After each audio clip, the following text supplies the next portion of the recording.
জিবালুম মারসুস, গলিত সীসার প্রাচীরের মতো যদি আমরা ঐক্যবদ্ধ থাকতে পারতাম, ইসরায়েল পৃথিবীর ইতিহাস থেকে নিশ্চিহ্ন হয়ে যেত। আমরা তো এটা পারি নাই। এই ভ্রাতৃপ্রেমের অভাব আমাদের মধ্যে বিভেদ তৈরি করেছে। আপনি বাংলাদেশের দিকে যদি তাকাই, দুনিয়ার দিকে যদি আমরা তাকাই, সব মানুষ এক তরিকার হবে কথা নাই, এক পীরের মুরিদ হবে কথা নাই, এক সিলসিলার হবে কথা নাই।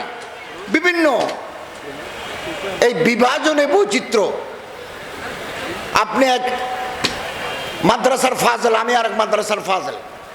আপনি এক পীরের মুরিদ, আমি আরেক পীরের মুরিদ। আপনি একটা দল করেন, আমি একটা দল করি। আপনার একটা মাসলাক আছে, আমার একটা মাসলাক আছে। কিন্তু ইহুদিবাদের বিরুদ্ধে, ফিলিস্তিনের পক্ষে আমরা সবাই রাজপথে এক। এটা হয় নাই। এই কারণে মুসলমানদের পতন। আজকে যদি 200 কোটি মুসলমান, 57টা মুসলমান দেশের মুসলমানরা যদি কালেমায়ে তৈয়বার ঝান্ডা তোলে, এক হতে পারে, পৃথিবীর ইতিহাস নতুন করে লেখা হবে। পরস্পরের মধ্যে দ্বন্দ্ব, সংঘাত। এখন পাকিস্তানের সাথে ইরানের ক্ষেপণাস্ত্র মারামারি, ইরান ইরাক যুদ্ধ, ভাতৃঘাতী সংঘাত আমাদের বহু প্রাণ নষ্ট করে দিয়েছে, বহু প্রাণ। বিলাসিতা, দুনিয়া নিয়ে ব্যস্ত মুসলমানরা। ইহুদির যদি টাকা হয়, অস্ত্রের ফ্যাক্টরি বানায়। মুসলমানদের, আরবদের যদি টাকা হয়, আর একটা যুবতী মেয়ে বিয়ে করে।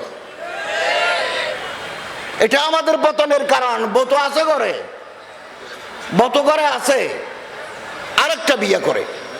এবং ভূমধ্যসাগরের দ্বীপ সিসিলি, রোডস, লিডস, সাইপ্রাস, এ সমস্ত এলাকায় দ্বীপ কিনি, দ্বীপের জায়গা কিনি, মাল্টিস্টোরের টাওয়ার বানাই, ওখানে সুন্দরী বউ নিয়ে বিলাসিতা করে। এটাই আমাদের পিছিয়ে পড়ার কারণ। পিছিয়ে পড়ার কারণ দুনিয়া নিয়ে ব্যস্ত। আমার কাছে একটা চিঠি আছে, কেউ যদি চিঠি পড়তে চান উর্দু ভাষায়, মৌলানা খলিলুর রহমান সাজ্জাদ নদভী, মৌলানা মনজুর নোমানী সাহেবের ছেলে, উনি মুহাদ্দিস, দারুল উলুম নদওয়াতুল উলামা। তিনি ভারতের মুসলমানদের কাছে একটি চিঠি লিখেছেন। চিঠি আমার কাছে আছে। কেউ যদি চিঠি পড়তে চান, আমার হোয়াটসঅ্যাপে যদি যোগাযোগ করেন 01711821656, 01711821656, এই নাম্বারে যোগাযোগ করলে আমি আপনার চিঠি দেব। ওই চিঠিতে তিনি লিখেছেন, ফিলিস্তিনে যেখানে 25,000 ফিলিস্তিনি মানুষ শহীদ হয়ে গেল ইসরায়েলের বোমার আঘাতে, ইসরায়েলের সাথে লাগানো ফিলিস্তিন, ফিলিস্তিনের সাথে লাগানো মিশর, মিশরের সাথে লাগানো সৌদি আরব। সৌদি আরবের রাজধানী রিয়াদে নাচ গানের আসর বসেছিল। 7 অক্টোবর যখন বোমা মারে, তখন বহুদিন যাবত रियादे रुख्सो सुरूद की महफिलें सजाए गए हैं। रुख्सो माने का नाच, सुरूद माने गान, नाच गाনের আসর বসেছে। আল্লামা সাজ্জাদ নদভী, খলিলুর রহমান সাজ্জাদ নদভী ভারতের মুসলমানদের কাছে চিঠি লিখেছেন, বিভিন্ন মাদারিস আরবিয়া, বিভিন্ন সংগঠনের কাছে চিঠি লিখেছেন, আপনারা খেদমত করছেন, আমরা খুশি। কিন্তু যে অবস্থা হয়েছে, বোমা মেরে মুসলমানদের মেরে ফেলছে, দাফন করার জন্য কাফনের কাপড় নাই। এই মুহূর্তে সৌদি আরবের রিয়াদে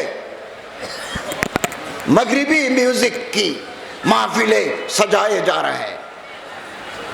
नीम बरहाना, नीम माने अर्धेक, बरहाना माने उलंग, फारसी नीम बरहाना निस्वानी जिस्म की डेमोन्स्ट्रेशन किया जा रहा है। चिठिते आसे अर्धोलंग मेয়েদের শরীর দেখানো হচ্ছে রিয়াদে, যেখানে হামাসরা রক্ত দিয়ে যুদ্ধ করছে। আমরা কি, তিনি বলেন আমরা কি পারি না? অ্যাম্বাসেডরের কাছে যাই, ভারতের বড় বড় আলেমরা, বুদ্ধিজীবীরা, ইসলামিক আন্দোলনের কর্মীরা, নেতৃবৃন্দ গিয়ে আমরা সৌদি বাদশার কাছে একটা তীব্র প্রতিবাদ কি আমরা করতে পারি না? এই চিঠি আমার কাছে আছে। এই বিলাসিতা, দুনিয়া নিয়ে ব্যস্ত। হুজুর আকরাম সাল্লাল্লাহু আলাইহি ওয়াসাল্লাম বলেন, তোমরা যদি দুনিয়া নিয়ে ব্যস্ত থাকো, বিলাসিতায় আকণ্ঠ নিমজ্জিত থাকো,